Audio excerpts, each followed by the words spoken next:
ये जो आप लगाते हो इस हवाले से बताएं। बिस्मिल्लाहिर्रहमानिर्रहीम। Sohail Ahmed Qureshi, president Hyderabad electronic dealer association, senior vice president Hyderabad business forum. ये जो कमांड कंट्रोल लगा हुआ है ये हम यौम आशूरा पे भी लगाते हैं और जो 40वां मुहर्रम का होता है इसके इख्तिताम पर भी ये कमांड कंट्रोल CCTV नस्ब किए जाते हैं। इसको लगाने का मकसद ये है कि शहर में जितनी भी जुलूस की गुज़रगाहें हैं उनको कमांड किया जाए और शहर में अमन व अमान को देखा जाए कि कहाँ पर क्या मामला हो रहे हैं।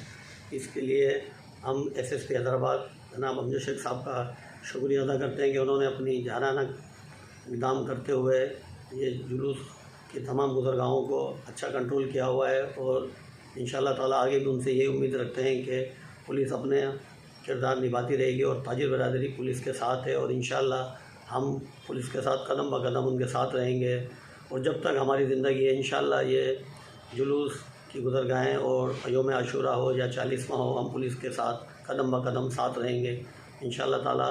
हम हर तरह से पुलिस के साथ हैं। पाक फ़ौज जिंदाबाद, पाक आर्मी जिंदाबाद, सिंध पुलिस जिंदाबाद।